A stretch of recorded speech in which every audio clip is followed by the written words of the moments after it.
welcome to another exciting episode of The Grand Debate. This is an educative, interesting, and interactive debate that you're going to come across where two colleges and universities are pitted against each other in different topics that analyze corruption, good governance, and different things that are happening in our society. I'm your moderator, Kazia. I'd like to thank TIZ, participating judges, and the media in the house, and also our universities that have joined us today. National Institute of Public Education, NIPA, represented by Richard and Kangwa. Welcome. Thank you. And also Levy Mwanawasa Medical University, represented by Stephen and Evans. Yes. Welcome. Thank you. All right, we've got some medical people in the field who are going to be debating some political issues, but you see, good governance affects each and every one of us, and the universities, irrespective of what they're studying, they're still students and youths that are interested in what's happening in Zambia. Our topic for today will be, do you think law enforcement agencies can do better to fight corruption? When we come back from the break, our students will take up their positions in the proposing or opposing motion to let us know what they think about this subject. Welcome back to the Grand Debate. And of course, we're joined by participating universities, NIPA and Levy Mwanawasa Medical Universities. So can the proposing team remain standing and the opposing team sit down? So our topic today is, do you think law enforcement agencies can do better to fight corruption? On August 27th, 2009, the government of the Republic of Zambia launched a national anti-corruption policy and strategic document aimed at providing a framework for preventing and combating corruption in a comprehensive, coordinated, inclusive, and substantial manner. The significant milestone marked a candid acknowledgement that previous efforts at legal and institutional reforms have had limited impact on the prevalence of corruption. So we hope that today you'll be able to expand on that topic. You get the opposing motion, and remember, this is a fair playing ground. There will be no interruption of the other speaker. Thank you. Who will be opening for us? Okay, thank you, Sergeant. It is indeed a tremendous honor to be given an opportunity to stand before you, the highly respected, distinguished faculties. But before I move any further, allow me just simply say protocol has been observed. My names are Richard Mwale. Ladies and gentlemen, the bond of quotation this morning states, and I quote, that law enforcement agencies can do better to fight corruption, to which we firmly stand in full proposition. Assembled intellectuals, the key words derived from the motion are law enforcement, which simply means a government agency that enforces law. Members of the chamber, we as the proposition say that law enforcement agencies can do better due to the following reasons. I'll be brief and factual. Number one, assembled intellectuals. We feel that if we train the Zambian police services to investigate corruption, we will fight corruption. What do I mean? The role of the police services in our country is only to receive complaints, then take to Anti-Corruption Commission. But we see that this delays and takes a lot of time. Assembled intellectuals, we therefore move the motion and say that police service should be trained to investigate corruption so that they can investigate where complaints come in, they investigate, and they investigate at that point and arrest people who do corrupt practices, thereby reducing. Assembled intellectuals, as that is not enough, allow me to simply say that it can also do better when it improves the economy. Assembled intellectuals, we have seen that the reason why people are involved in corrupt practices is because that the economy is not okay. Now, if we improve the standard of living in our country, it will simply mean that people will have adequate enough not to engage in corruption. Members of the chamber, as that is not enough, allow me to also state that law enforcement agencies can do better if they reduce powers that government officials have. Assembled intellectuals, if one person has got supreme power, chances of having corruption are high in our country. Now, assembled intellectuals, if we decentralize power, where a lot of people are involved in decision-making in our country, that can reduce corruption in our country. Furthermore, assembled intellectuals, allow me to also state that just like the way paying tax in our country is a mandate, just like the way paying NAPSA is a mandate by each and every company, we firmly move the motion and say that each and every company should have an anti-corruption officer stationed.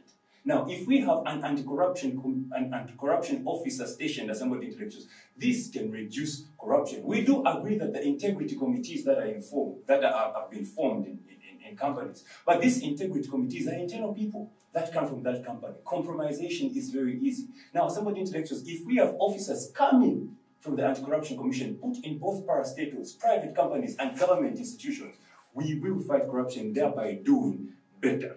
Furthermore, somebody intellectuals, we can also do better if we educate people on the Public Disclosure Act. The Public Disclosure Act is an act that protects people that disclose information, whistleblowers. Now, somebody intellectuals, the reason why most people are not reporting corruption in our country is because that they have no idea that there's a Public Disclosure Act that protects them.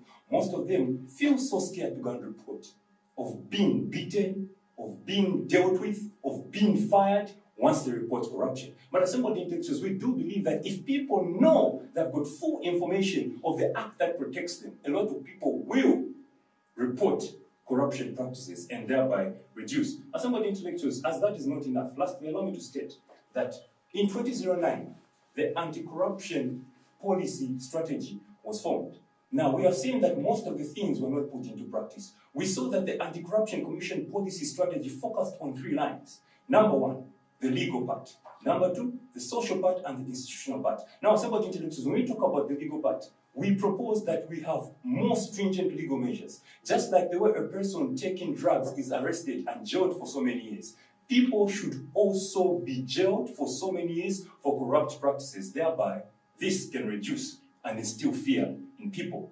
Institutionalized, as somebody intellectuals, allow me to state that if we have integrity committees that are put where people are educated each and every time, if we have integrity committees that fight and teach people on transparency and accountability on corruption, we do believe that as an agency, we can do better. Lastly, as somebody intellectuals, on the social aspect, we have got chiefs, we have got members of parliament, we have got councillors. If the government agencies can do well to educate chiefs on the dangers of corruption, and these chiefs take the information in the villages, in the constituencies, in all provinces, where people can have enough information on corruption, we can do better. Allow me to state that thank you, all protocol. Thank you, Madam Moderator. Greetings to you all, ladies and gentlemen. Once more, all protocol is observed. Kampamba, Kangwa are my names. Ladies and gentlemen, the motion under discussion states, do you think law enforcement agencies can do better to fight corruption? Ladies and gentlemen, we are proposing to this motion. And the reason we are proposing to this motion is because the first thing is the government should improve education. Ladies and gentlemen, you agree with me that there is less sensitization about this corruption. A lot of people, or rather my village, my grandmother in Chinsali does not even know what corruption is. That's why what we are trying to say is that the government should try to improve more education so that people are aware of the bad, or people are aware of why they should stay away from this corruption. Ladies and gentlemen, my other point is reduce discretionary powers. Ladies and gentlemen, you agree with me that we have what we call as the Public Protector Office. You all agree with me that very few people are aware of it.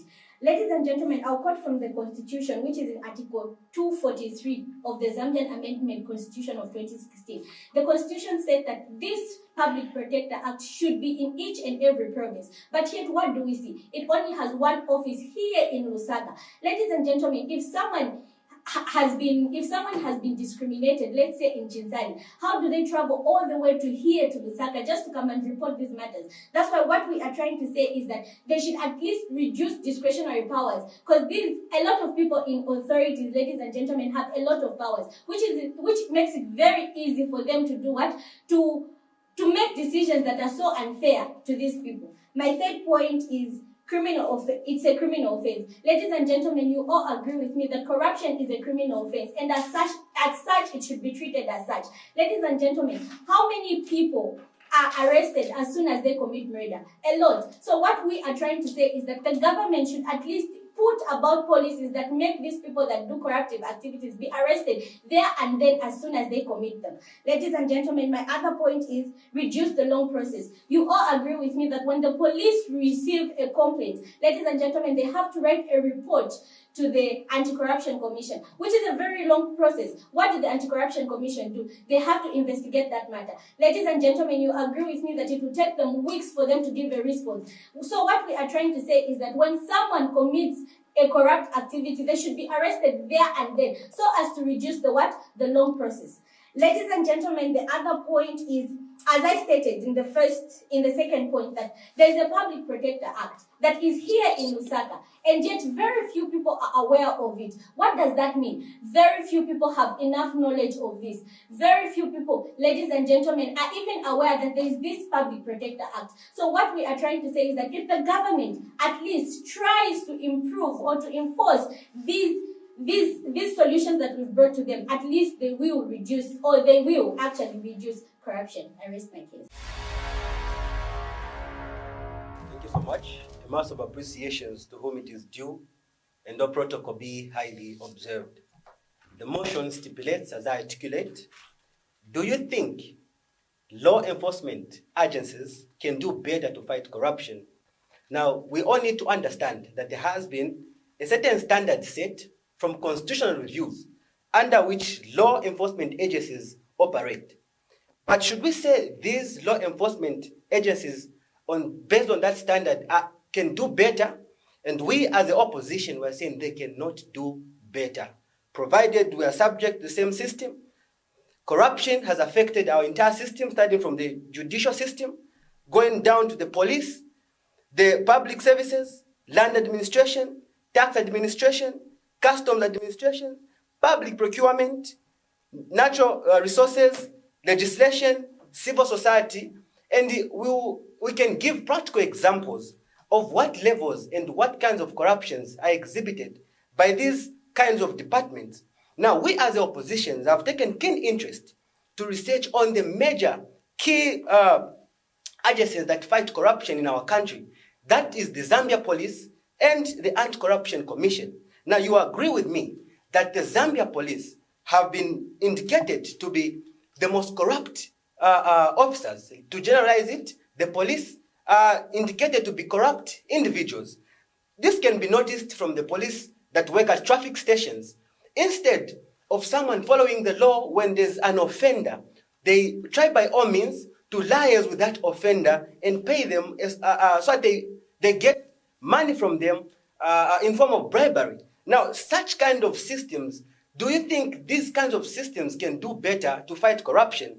Not only that, it is evident, very evident, that the costs or the penalties of the people paying road tax or the people that are working at tax roads, it's very high. So as a result, if the government should reduce on the fees or the penalties that are given to these individuals, it will also be better. Because take, for instance, if I was to commit a crime and I'm to pay 500 kwacha, and then a police officer tells me to pay a 200 for that offense, do you think I'll fail to remove the 200 kwacha to pay for bribery?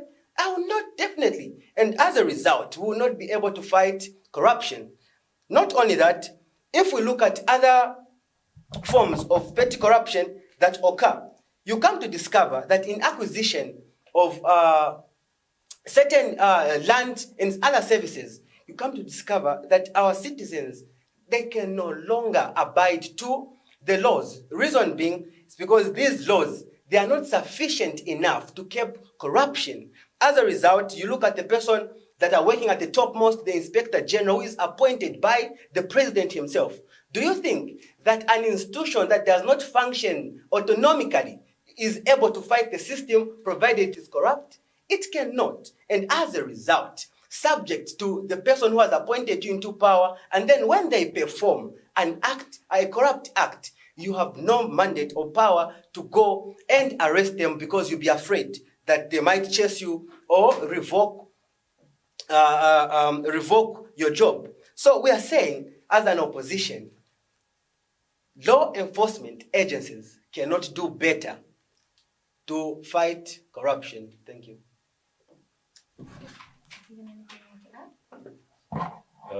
Thank you so much. May I highly say all protocol observed. Riding on the motion that my colleague has already stipulated, want to argue again is that the bodies that are mandated to fight corruption in our country cannot work effectively due to the reasons of some of the reasons from the agencies that my colleague has listed.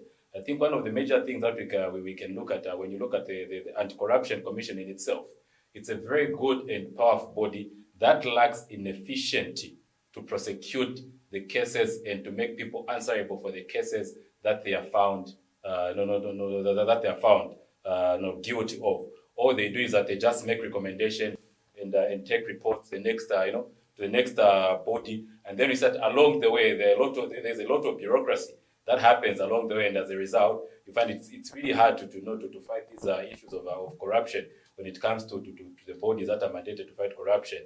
Another thing, when you talk about, you mentioned the issue of the police and bribes, and we should not even just narrow it down to only the police, but we find that even when it comes to custom institutions, for instance, like ZRA, when it comes to payment of tax and the clearance of other stuff, you find that there are a lot of in-between middlemen that are involved, and you find that at the end of the day, we will fail to fight corruption because we have a lot of people that are paying bribes, and instead of paying the actual amount they're supposed to pay, they'll just remove something that is going to benefit the person, and at the end of the day, the process is distorted at the end of the day.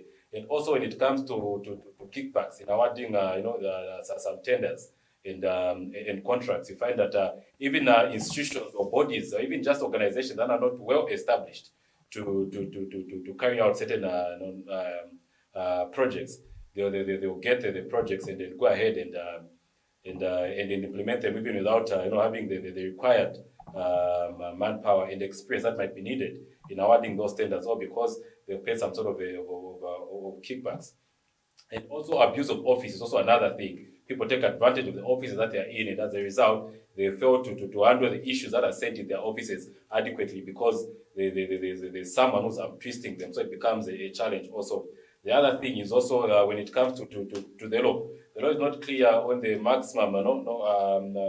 It's not clear. It does not stipulate on disclosure of properties when it comes to people who are holding on to these offices. So with those few remarks, may I be allowed to sit?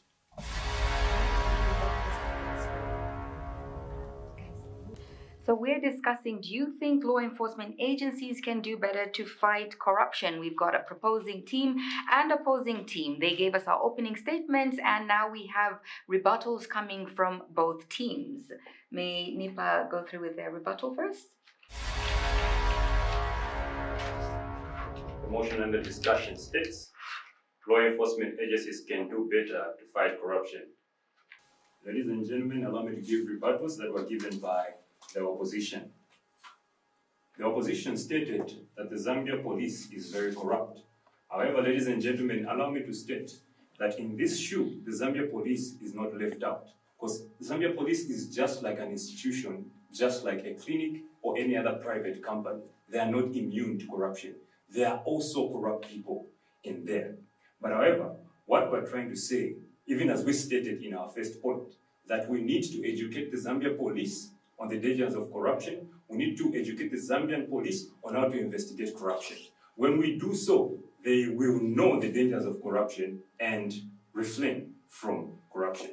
They also stated on various weaknesses that these agencies have.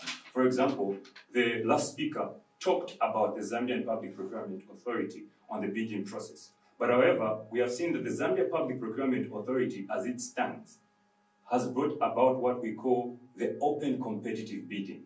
It's a new process that has come in, but we also propose that they can still do better, okay, if the open competitive bidding is also brought about to the public through newspapers, through TV, especially when they're dealing with public limited companies, ladies and gentlemen. Furthermore, some of the intellectuals, allow me to state that they also talked about how people do not abide.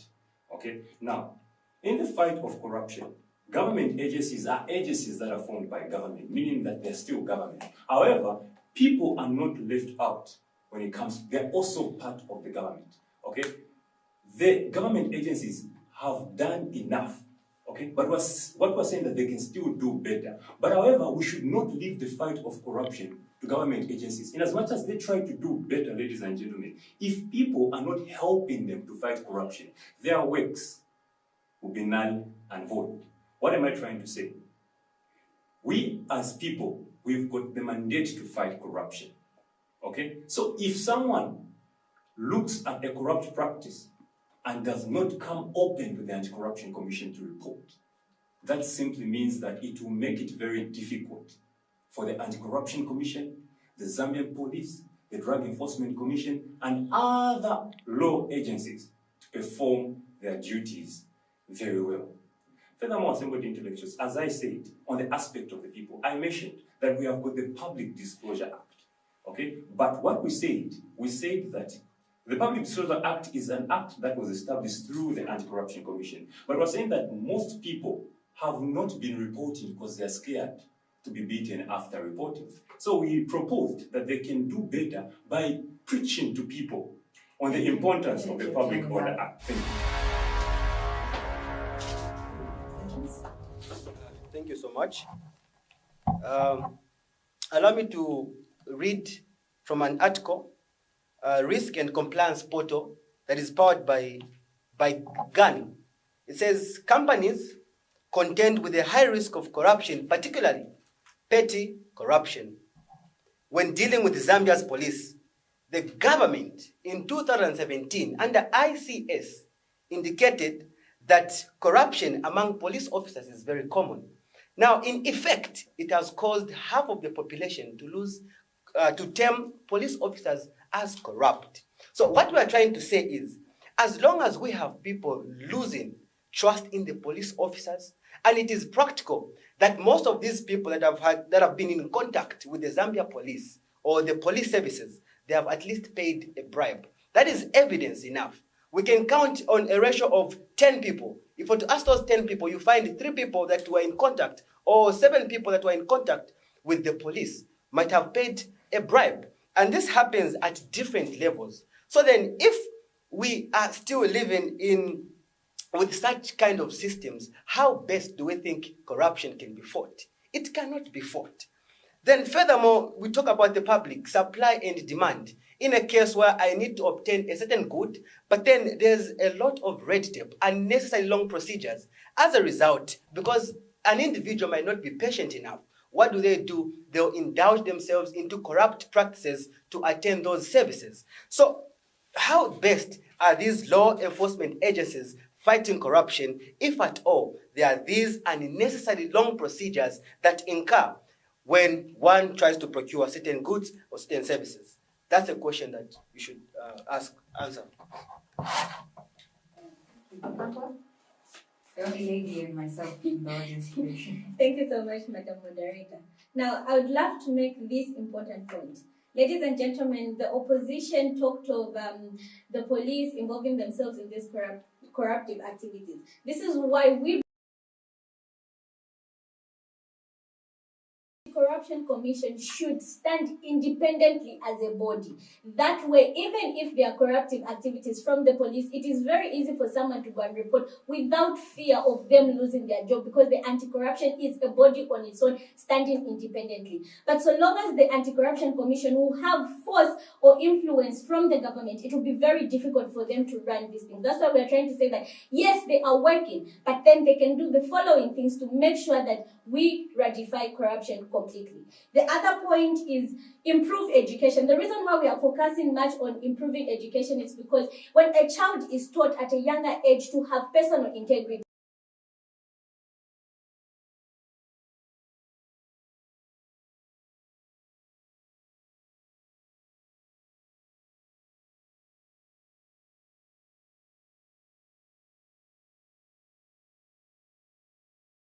so what we are trying to say is that, yes, they have done enough, but let them improve the education sector. That way children will be able to grow up with the mindset of corruption being an immoral thing. Thank you.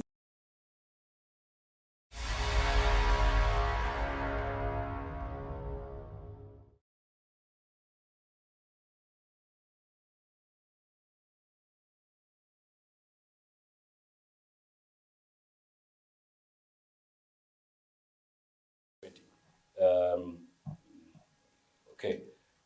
I quote, "Corruption is pervasive in Zambian government procurement, presenting companies operating in the sector with high risk. Business report that bribes and irregular payments are common when bidding for public contracts. Almost a third of companies indicate they expect to give gifts to secure government contracts." And that's what we're saying, that you see, these bodies, the way they stand, in as much as there are these bodies that are established to make sure that we fight we fight corruption, it gets back to individuals themselves, the individuals that are holding on to those offices. They are abusing their offices to gain favors and also for their own personal gains. That's why, in as much as there is this policy that allows for open competitive bidding, it still gets back to the people who are sitting on that table to discuss and decide who's going to get the contract and also is going to get the tender at the end of the day. And then the other thing that you need to put in context is that, public disclosure. The Public Disclosure Act, I think that my colleague had quoted earlier. In that act, public officers or people holding on to those public offices, they are not subjected to disclose any of their financial financial status. So at the end of the day, it becomes an academic exercise in as much as we have an act that protects the public, but the act in itself is not clear and does not stipulate on the parameters on where one is supposed to operate within the confinement of that law. So at the end of the day, it becomes an academic exercise, and we're going to have bodies and laws that are not going to be implemented as they are supposed to. All right, thank you. Well, you're watching the grand debate, and as TSI would just like to remind you that we do not support any political party or candidate. Ours is to ensure the fight against corruption is fought on all levels, especially the governance system.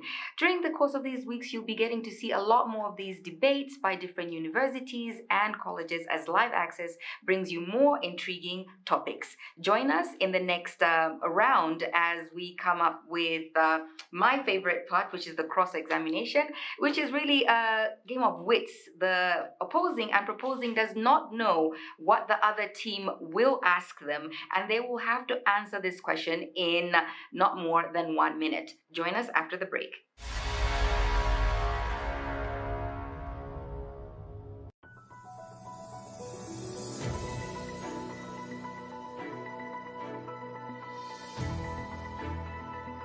Corruption has been one of the causes of poverty in Zambia, and it has a negative effect on the domestic market. In a corrupt society, anything can be bought for a price. The power is yours. Stop this corruption because it has negative effects. Corruption is one of the causes of poverty and inequality in Zambia. It hurts our communities. Corruption reduces our access to public services, including healthcare and education. Corruption robs us of our opportunities in life. Asking for sexual favors is a form of corruption. Women and girls are particularly vulnerable to it. Have you experienced something similar? Share your story on shareyourstory.org.zm. Follow #ExposeCorruptionZambia. This message is brought to you by Transparency International Zambia, TIZ.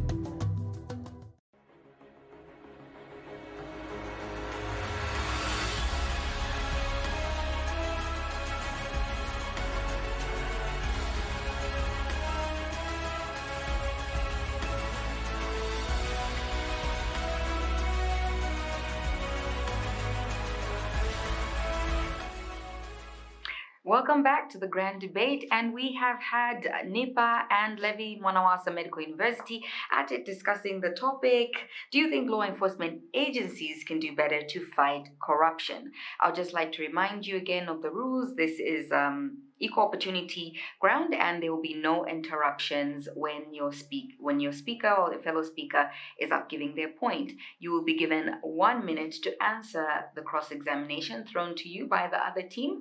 Everything else that you have talked about, your documents, everything will be submitted to the judges, and at the end of the day, we'll be able to see who will be the winner. Right now, our able judges are following this program, and they will be judging this segment as well. So who will be going first? No takers. You can ask first. Please take your seat as they ask their first question. I think I have a very simple and straightforward question. If our colleagues are saying that these bodies mandated to fight corruption are working effectively and they're efficient and they can do better, the question that we have is that from the financial intelligence reports that we've been having, how many cases have been highlighted there, and then from those cases, how many have been prosecuted? If you are going to say that these bodies. So as I stated in my first point, that's the reason why we want the policemen to be trained to be investigators so that they can do the work without involving a lot of bureaucracy. Thereby we can handle a lot of cases and like leaving them to Anti-Corruption Commission alone. Thank you. You talked of how there is bureaucracy in the way things are done. But when you look at the 2009 anti-corruption policy, we saw that this involved different stakeholders from different places. Don't you think that if there are a lot of people that are involved in fighting corruption, that will give them an opportunity to know what corruption is indeed about, for them to handle it and preach the gospel on the dangers of corruption?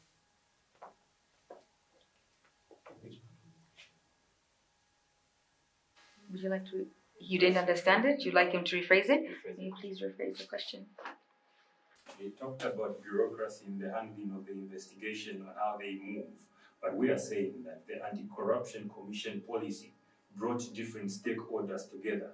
The essence of bringing different stakeholders together was to ensure that each and everyone has a know-how on what corruption is. But what I'm trying to say, since you firmly talked against involving different agencies, don't you think that if almost different agencies are involved, don't you think that it will be very easy for them to know what corruption is about and come up with a concrete decision on how they can fight it? Thank you so much.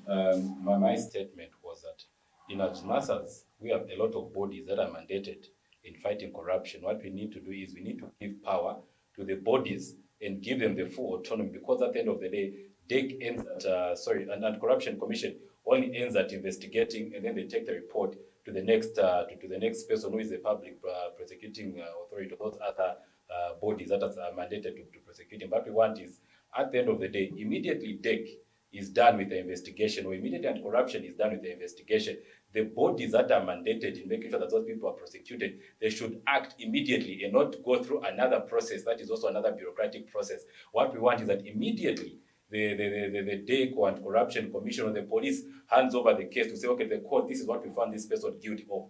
There and then the person needs to be prosecuted, not going through another bureaucratic process. That's what we are saying. Next question. Yes, and before I ask my question, and just to add on, we all know that the Anti-Corruption Commission, the leader of the Anti-Corruption Commission, and the leader or the person who is at the top of the police, these people are appointed by the president. And by virtue of one being appointed by the president, it is obvious that they have to work in line with the president. But then if corruption, here's a question, if corruption is to occur at high levels of corruption, and you have appointed an individual to work for you, how best do you think they can fight corruption if at all you, the person that appointed them, is in forefront of fighting corruption?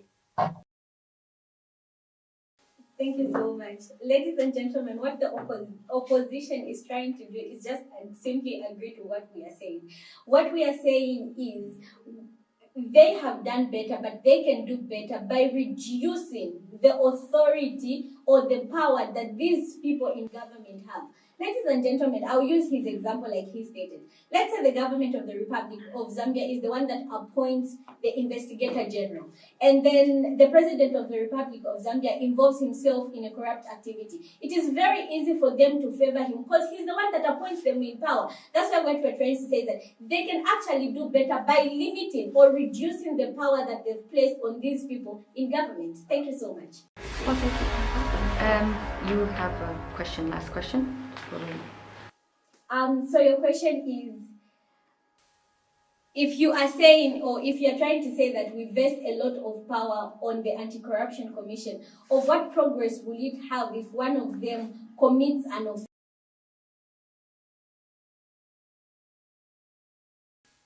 Well, I think in every organization, there's a way you handle your issues internally, such that in the case where the director general or the prosecutor general is found guilty, who's supposed to prosecute him and who's supposed to prosecute him or her? You understand the point? So at the end of the day, in as much as we are going to put up the measures of saying, no, we want to make sure that the Anti-Corruption Commission is independent and it's autonomous and it's able to carry out its mandate, and where need be, it should prosecute. The due diligence should also be done when its officers are also found wanting. There should be a body and there should be a process of prosecuting the top officials of the Anti-Corruption Commission if they are found wanting. All right, thank you. Well, you've gotten to hear both sides of Levy Mwanawasa Medical University and also National Institution for Public Administration, NIPA, debate their issues. We'll be coming back later after the debate or the break and find out what the judges thought about their presentation, the documentation that has been sent to them to support their motions, and we'll find out who today's winner will be and who will take the trophy. Join us after the break.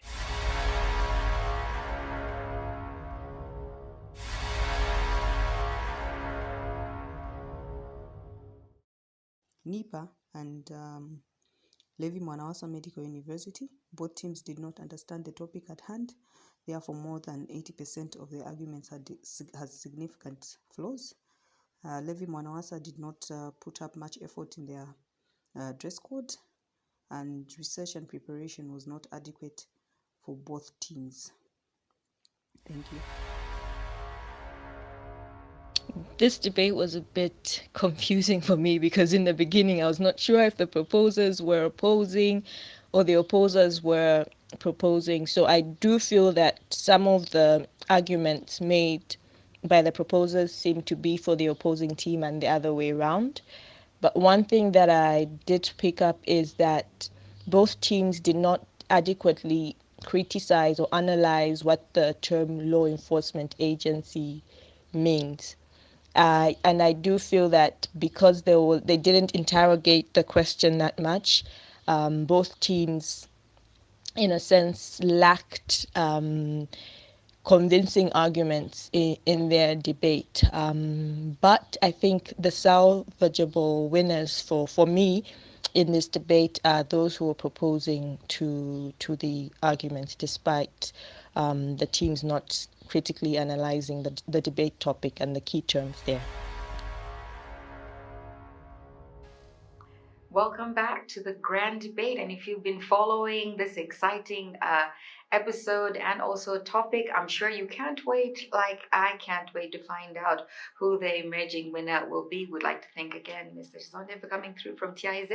Thank you. Welcome. You've been following the debates? Yeah, very interesting. He usually comes in with the news and what the able-bodied judges thought about this debate today. Okay. Yes. Yeah. Thank you very much. So let me go through the comments of the judges who have been watching the entire debate. So let me start with the first one. Both teams may have misunderstood the topic during the first round, but the proposals or the proposition seems to have picked up later on. Then the second comment, both teams should have done better with research and presentation of evidence. The third comment, the opposition could have done better in terms of dress code. The fourth comment, both teams do not fully understand the key terms, example, law enforcement agency. So after a very difficult deliberation with the other judges, the conclusion was that NIPA has won this particular round of debates. Okay. So we'll start with Eddie, if you'd like to give us your vote of thanks.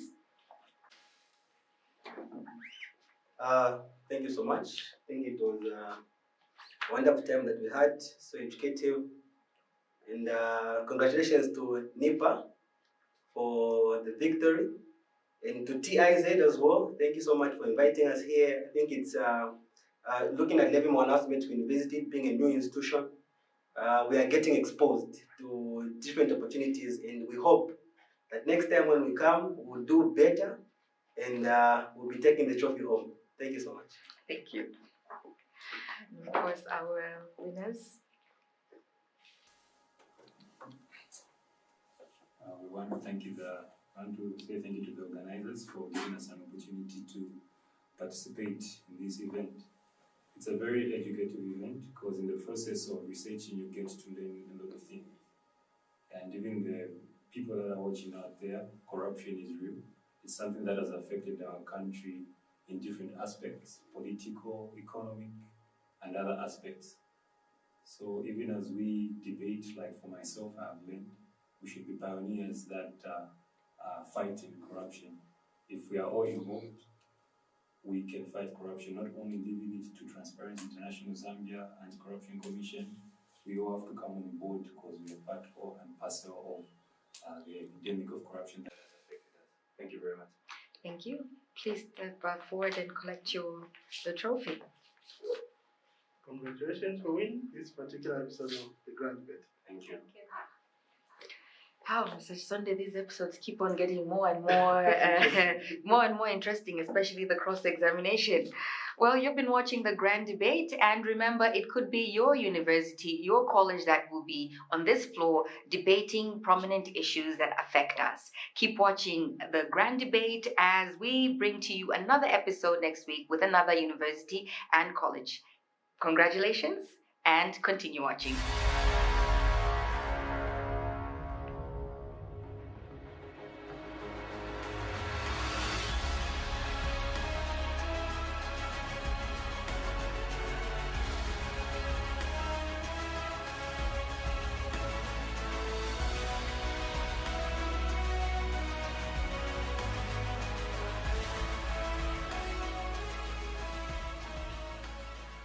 Transparency International Zambia is the leading anti-corruption crusader, contributing to Zambia's development based on a culture of integrity, transparency, and accountability through the promotion of good governance and zero tolerance to corruption. For more information, follow us on our Facebook page, Transparency International Zambia, or email info.tizambia.org.zm.